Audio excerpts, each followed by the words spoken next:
Professional BS programme. ఇది కేవలం degree కాదు, మీ ఫ్యూచర్ కెరీర్ కి డైరెక్ట్ గేట్వే. పూర్తి వివరాలకు వెంటనే స్క్రీన్ పై కనిపిస్తున్న నంబర్స్ కి కాల్ చేయండి. ఎందుకు మీరు మంత్రి అయిన వెంటనే మీ శాఖల మీద దృష్టి పెట్టడం కన్నా ఎక్కువ పెద్దరెడ్డి కుటుంబం పైనే ఎక్కువ దృష్టి పెట్టారు, వారిని ఎక్కువ తూలనాడుతున్నారు? నేను ఏ ప్రాంతం నుంచి వచ్చినానో ఒకసారి గమనించండి. నేను వైజాగ్లో పుట్టి పెద్దిరెడ్డి రామచంద్రారెడ్డి గురించి మాట్లాడితే అది తప్పు. నేను పుట్టింది కడప, అన్నమయ్య జిల్లా, రాయలసీమ పరిధి కడప, అన్నమయ్య జిల్లా. ఇప్పుడు అన్నమయ్య జిల్లా, ఉమ్మడి కడప జిల్లా. అన్నమయ్య జిల్లాలో ఉండే 7 నియోజకవర్గాల్లో పెద్దిరెడ్డి రామచంద్రారెడ్డి ఎమ్మెల్యే, వాళ్ళ కొడుకు ఎంపీ, ఇంకో తమ్ముడు ఎమ్మెల్యే. నేను కన్సర్న్ మంత్రి అక్కడ చుట్టుపక్కల. అక్కడ వాళ్ళు చేసిండే తప్పులు ఒప్పులు మాకు తెలుసు. ప్లస్ ఏంటంటే లాస్ట్ టైం జరిగిన అసాంఘిక కార్యకలాపాలు అయితేనేం, మా మీద దాడులు అయితే తెలుగుదేశం మీద అయితేనేం, లైక్ ప్రజలపైన దాడులు చేసే దాంట్లో ఎవరెవరు వాళ్ళు చేసిన బాధితులు నేను ఒకడిని. మా మీద తప్పుడు కేసులు పెట్టారు. ఈరోజు ప్రభుత్వం మారిన తర్వాత వందలాది మంది పిటిషన్లు తీసుకొని మా దగ్గరికి వస్తున్నారు.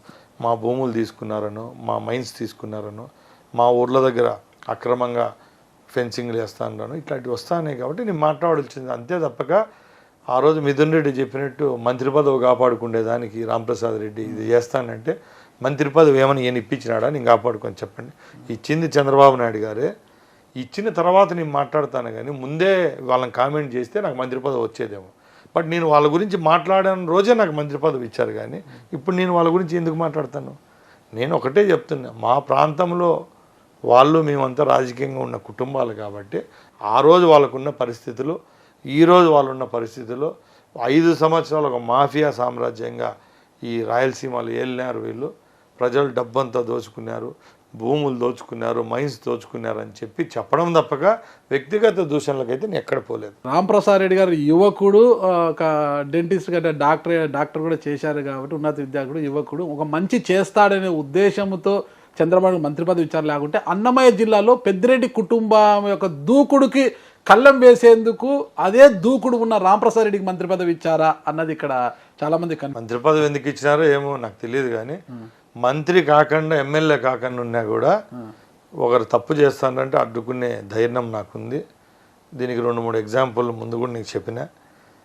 ఏం పెద్దిరెడ్డి రామచంద్రారెడ్డి అంటే ఆయన పైన ఆకాశం నుంచి దిగబడలా. ప్రభుత్వం ఉన్నింది, ఆర్థికంగా ఎదిగినాం, చుట్టుపక్కల మంది మార్బలం పెట్టుకొని 5 ఏళ్ళు వెళ్ళినాం. ఈరోజు ప్రభుత్వం పోయిన తర్వాత నీకు సెక్యూరిటీ లేదని హైకోర్టుకు పోయినావు, గన్మెన్లు కావాలా, ప్రొటెక్షన్ కావాలి. ఇంకా హైకోర్టు ఇక్కడ ప్రైవేట్ వాళ్ళని 20 మందిని పెట్టుకొని తిరుగుతాను వాళ్ళ ఫ్యామిలీ. మేము కూడా 85 నుంచి ప్రైవేట్ సైన్యం మాకు ఉండింది, మాకు సొంత వెపన్స్ ఉన్నాయి, మేము ఫ్రాక్షన్ చేసినాం. గవర్నమెంట్ మాకు గన్మెన్లు కల్పించింది. నేను కూడా ఆల్మోస్ట్ 2014 వరకు నాకు కూడా గన్మెన్ ఉండేవాళ్ళు. ఇప్పుడు వరకు నిన్న మంత్రి ఎమ్మెల్యే అయ్యే వరకు కూడా మేము గ్రామాల్లో అయితేనే, మా కార్యకర్తల సమావేశాల్లో అయితేనే, మా నియోజకవర్గాలు ధైర్యంగా తిరిగినాం. మాకు లేని భయం వాళ్ళకి ఎందుకుందని నేను అడుగుతున్నా. తప్పు అడ్డుకుంటున్నారు కదా మీ పార్టీ వారంతా కూడా. పెద్దిరెడ్డి రామచంద్రారెడ్డి గారిని, మిథున్ రెడ్డిని పొంగునూరు రానివ్వడం లేదు, ద్వారకనాథ్ రెడ్డి గారిని తంబలపల్లికి రానివ్వకుండా అక్కడ నాయకులు అడ్డుకుంటున్నారు అనేది కదా. దీనికి ఒక మంచి క్లారిఫికేషన్ చెప్తా చూడండి. చెప్పండి, అవుట్ ఆఫ్ 175 కాన్స్టిట్యున్సీస్ అంటే 175 నియోజకవర్గాల్లో ఎన్ని ఓడిపోయినారో మీకు తెలుసు. ఎన్ని ఓడిపోయినాయి? సుమారు 11 గెలిచినారు. ఎక్కడా లేనిది తమ్మల్లపల్లి, పొంగునూరులోనే ఎందుకు జరుగుతుంది అంటే శక్తికి మించిన పనులు చేసేసినారు. అంటే రేపు రాబోయే కాలంలో ఇంత వ్యతిరేకత వస్తుందా, ఇలా దోచేస్తానం, ఇలా చంపేస్తానం, ఇంత తప్పులు చేస్తే రేపు మనకు శిక్ష పడే రోజు ఉంటుందని వాళ్ళు గ్రహించలేదేమో. ఈరోజు నియోజకవర్గాలకు వచ్చేదానికి కూడా భయపడి రాలేకుండా ఉన్నారు. ఒక పక్కలు చూస్తే రాలేకపోతే అవమానపడతామని చెప్పి దొంగదారిన 8:30కు 9 గంటలకు ఎవరికి తెలియకుండా రావడం. వచ్చేటప్పుడు రౌడీ మూకలు ఎవరైతే ముందు కేసుల్లో ఉండేవాళ్ళు, ఎస్వి యూనివర్సిటీలో ఉండే మాజీ స్టూడెంట్ యూనియన్స్ వాళ్ళనైతేనే, పీలేరుకు సంబంధించిన వాళ్ళ వెనక పాత మనుషులందరినీ పిలుచుకొని మొన్న కూడా పొంగునూరు రావడం జరిగింది. ఆ గలాటాల్లో కూడా మీరు అనుకున్నట్టు కేవలం తెలుగుదేశం పార్టీ కార్యకర్తలే పోయి వాళ్ళని ఏం డిమాండ్ చేయరు. అక్కడ ప్రాజెక్టులు కొన్ని తెచ్చినారు, ఫ్యాక్టరీస్ కొన్ని తెస్తామని చెప్పినారు. భూములు కోల్పోయిన వాళ్ళకి ఇంతవరకు డబ్బు చెల్లించాల. చాలామందిని క్వారీలు లాక్కున్నారు. ప్రభుత్వ స్థలాలు లాక్కున్నా కూడా ప్రభుత్వం చర్యలు తీసుకోదేమో, కానీ పేదవానికి సంబంధించిన భూములు ఉంటాయి, తాత ముత్తాతలు సంపాదించిన రికార్డ్స్ ఉంటాయి, అన్ని ట్యాంపర్ చేసి పారేసి రికార్డులు ఎక్కించుకున్నారు. అలాంటి వాళ్ళు ఇప్పుడు మంచి అవకాశం వచ్చింది చంద్రబాబు నాయుడు గారు ముఖ్యమంత్రి వాళ్ళకు ధైర్యం వచ్చింది. అదే ధైర్యంతో పోయి అడుగుతానరే తప్పక ఏదో వాళ్ళు తెలుగుదేశం పార్టీ కార్యకర్తలన్నీ వాళ్ళు నిందేయడం చాలా తప్పు. ఎందుకంటే ఎక్కడ జరిగింది ఇక్కడ జరుగుతూ ఉందంటే అట్లా ఏదో తప్పు ఉంది. అందుకే ఎన్ని జరుగుతానే తప్పక మేమైతే ప్రొవోక్ చేసింది లేదు, ఎక్కడా లేదు. ఒక చిన్న ఇన్సిడెంట్ చెప్తా. దీంట్లో రాంప్రసాద్ రెడ్డి గారు ఒక్కటే చెప్తున్నా నారాజు గారు, మా ముఖ్యమంత్రి గారు అయితే ఒకటే చెప్పారండి, ఒక ఆల్రెడీ 100-110 సీట్లు గెలిచింటే సార్ కూడా మమ్మల్ని ఫ్రీ వదిలేవారేమో. ఈ అపురూపమైన విజయాన్ని చూసి ఆయన ఒకటే చెప్తాడు, ఇంత విజయం మనం కట్టబెట్టారంటే మనం దీన్ని కాపాడుకోవాలా. కొంచెం ఎంట్రిక వాసంత తప్పు జరిగినా కూడా మనం మూల్యం చెల్లించుకోవాల్సి వస్తుందని చెప్పి ఎక్కడ లా అండ్ ఆర్డర్ విషయంలో రాజీ పడను. నువ్వు మంత్రిగా ఎమ్మెల్యేగా నువ్వు నా కోసం ఏమన్నా ముందు కాలాల్లో పనిచేసినా కూడా చట్టం పరిధి చట్టమే చూసుకుంటుందని సినిమా డైలాగ్ లాగా సార్ చెప్పేయడం జరిగిందే తప్పక తన పని తాను చేసుకో నాకేదో మంత్రి పదవి ఇచ్చి నన్ను వీణు స్వైర విహారం చేసి పెద్దిరెడ్డి కుటుంబాన్ని ఎంత నాశనం చేయని చెప్పేదానికి చంద్రబాబు నాయుడు గారు అలాంటి వాళ్ళు కాదు. మీ అందరికీ తెలుసు, నేను చెప్పేది కాదు. ఆయన ఏ రోజు ఆయన డిసిప్లిన్ గల నాయకుడు, అంతే తప్పక నాకేదో మంత్రి పదవి ఇచ్చి పెద్దిరెడ్డిని ఏమన్నా చేయాలంటే నాకు మంత్రి పదవి ఇవ్వాలా చెప్పండి. పెద్దిరెడ్డి గారు 3,000 ఎకరాలు ప్రభుత్వ భూములు కాజేశారు, పేదల భూములు కాజేశారు, మీరు ఒక ప్రెస్ మీట్లో ఆరోపించారు. ఆధారాలు ఉన్నాయి మీతో దగ్గర అవన్నీ కూడా? 3,000 ఎకరాలు తప్పన్నా, తప్పు, అది కరెక్షన్ చేసుకోవాలా. తోడతా అంటే బయటకు వస్తానే. నిన్న అన్ని ఆధారంగానే ఏదైనా కూడా ఎవిడెన్స్ లేనిదే ఈరోజు మాట్లాడితే రేపు మళ్ళీ మీరు అడుగుతారు. కానీ నిన్నలా మొన్న వారం రోజుల్లోనే పులిచెర్ల మండలంలోనే ఎన్ని ఎకరాలు గవర్నమెంట్ భూమిని వీళ్ళు కబ్జా చేసినారు. ఫారెస్ట్ ల్యాండ్ అయితేనేమో అక్కడ ఫామ్ హౌస్లు కట్టుకొని ఎంత అయిందో 1/1 వస్తుంది. అంటే మా పరిధిలో కూడా జరగడం లేదు, అబద్ధం చెప్పకూడదు. ఇదంతా గవర్నమెంట్ ఒక సిస్టమేటిక్గా చేస్తూ ఉంది. మొన్న మా నాయకుడు శ్వేతపత్రం రిలీజ్ చేసినారు గౌరవ ముఖ్యమంత్రి. దాంట్లో క్లియర్గా కోట్ చేశారు, 175,000 ఎకరాలు ప్రభుత్వ ప్రైవేటు భూములు అన్యాక్రాంతం అయిపోయినాయి. వీళ్ళ కార్యకర్తల పేరుతో అయితేనే నాయకులు ఎమ్మెల్యేలు దోచేసుకున్నారు. దీనిలో విలువ 40,000 కోట్లని ఆయన చెప్పినాడు. ఒక ముఖ్యమంత్రి మాట్లాడేటప్పుడు కరెక్ట్ కనుక్కోకుండా శ్వేతపత్రం రిలీజ్ చేస్తారు ఎక్కడని చెప్పండి, వేగ్గా చెప్పరు కదా. క్రమంలోనే ఎక్కువగా ఈ రాష్ట్రంలో అక్రమాలు చేసిన కుటుంబం ఏదైనా ఉందంటే అది పెద్దిరెడ్డి కుటుంబమే.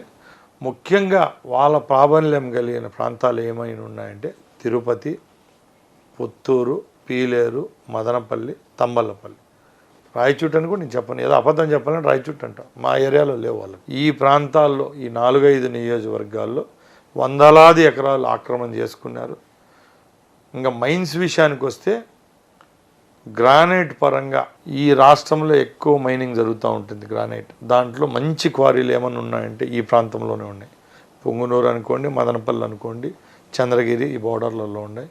గత 5 సంవత్సరాల్లో ఎవరైతే ఆపరేటర్స్ ఉంటారో మైన్ ఆపరేటర్స్ వాళ్ళందరినీ బయటికి తరిమేసి వీళ్ళ హ్యాండ్ ఓవర్లోనే మైనింగ్ చేసినారు. దానికి ఒక చిన్న ఉదాహరణ చెప్తా.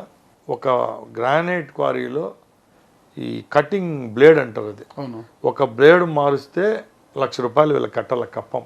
అంటే దానికి ఒక లెక్క వేసుకుంటారు, ఏంటంటే ఆ బ్లేడు ₹1,00,000 వాళ్ళకి కడతానంటే ఆ బ్లేడు ఎన్ని బ్లాక్స్ కట్ చేస్తే ఎంత వానికి లాభం మిగులుతుందో అలాగా అట్లా ఈ 5 సంవత్సరాల్లో కొన్ని వేల లక్షల బ్లేడ్లు కట్ చేసి బ్లేడ్ మారుస్తారు వీళ్ళు వాళ్ళకి తెలుస్తుంది. వాళ్ళకి సిస్టమ్ అంత అయిపోయింది. ఏడీలు వాళ్ళ చేతుల్లోనే ఉంటారు. మైన్స్ టోటల్ మైన్స్ మంత్రి ఆయన కదా, వెంకటరెడ్డి గారు వాళ్ళ చేతుల్లో ఉన్నారు కదా. వెంకటరెడ్డికి పోస్టింగ్ ఇప్పించినారు. అంతకుముందు మధుసూదన్ రెడ్డి అని ఆయనకు మైన్స్ ఆయనకి ఇప్పించారు. వీళ్ళందరి కేటగిరీ ఏంది, ఐఆర్ఎస్ వాడు ఒకడు ఏడో రైల్వేస్లో పని చేసుకునేవాడు రైళ్లలో పని చేసుకోవాలి తప్పక. ఏఆర్ఎస్ సంథింగ్ ఆయన్ని ఎత్తుకొని వచ్చి డిప్యుటేషన్ తేవాల్సిన అవసరం ఏముంది వచ్చింది. వీళ్ళకి చెంచా కాబట్టి వీళ్ళు తల ఊపుతాడని తీసుకొచ్చినారు. తీసుకొని వచ్చి మైన్స్కి చేసినారు. అతన్ని అడ్డం పెట్టుకొని ఆయన క్వారీలన్నీ చేసుకున్నారు. ఇసుక దోపిడీ అయిపోయింది. మళ్ళీ ఆయన తర్వాత వెంకటరెడ్డిని తెచ్చుకున్నారు. నిన్న వరకు మా ప్రభుత్వం వచ్చే వరకు ఆయనే ఉన్నాడు. ఏ అధికారులు ఇక్కడుండే అధికారులు సరిపోరా, ఇక్కడ ఐఏఎస్ లేరా? బయట నుంచి డిప్యుటేషన్ మీద తెచ్చుకొని మీకు తలూపే గొర్రెలను ఇక్కడ పెట్టుకొని వాళ్ళ ద్వారా పని చేయించుకుని ఘనత మీదే. అంతే తప్పగా ప్రజలు ఎవరు మిమ్మల్ని క్షమించే పరిస్థితి అయితే ఈరోజు లేదు. తెలుగుదేశం పార్టీ కార్యకర్తలు పక్కన పెట్టండి. తెలుగుదేశం పార్టీ కార్యకర్తలు అంటే మా లీడర్ చెప్తే సైలెంట్ అయిపోతాం. బట్ ప్రజల్లో ఈరోజు పూర్తి విశ్వాసం కోల్పోయినారు. 30 రోజుల్లో ఒక 5 రోజులు కూడా నియోజకవర్గాల్లో వచ్చి గడిపే పరిస్థితులు ఆ కుటుంబం లేదు. నిజంగా మీరు ఒకసారి ఆలోచించండి. గడపనిస్తారా మీరు? మేము గడపనిచ్చేది కాదు, ప్రజల వ్యతిరేకత ఉంది కాబట్టి లేరు, రావడం లే వాళ్ళు. ఇప్పుడు కూడా ప్రాణం పోక బయట ఎవరైనా జనాల్లో బ్యాడ్ ఇమేజ్ వస్తుంది, ఎమ్మెల్యే గెలిచినాం 2, ఎంపీ గెలిచిపోయినాం, ఇంకన్నా రాకపోతే ఎట్లా అని చెప్పి ఉక్కిరి బిక్కిరై పొద్దున్నే 8కో 7కో బయలుదేరి వచ్చి ఈరోజు వస్తానో తప్పక ఆ రోజున్న ఆ తీరు, ఆ టీవీ, ఆ మంది మార్బలం, ఆర్భాటం, ఆ పోలీసు వ్యవస్థ, ప్రైవేట్ సైన్యం ఈరోజు లేదు వాళ్ళ వెనకామంటే. ఎందుకంటే వాళ్ళు కూడా తెలుసుకున్నారు. సుమన్ టీవీలో మీ పర్సనల్ అండ్ బిజినెస్ ప్రమోషన్స్ కోసం కింది నెంబర్కి కాంటాక్ట్ చేయండి.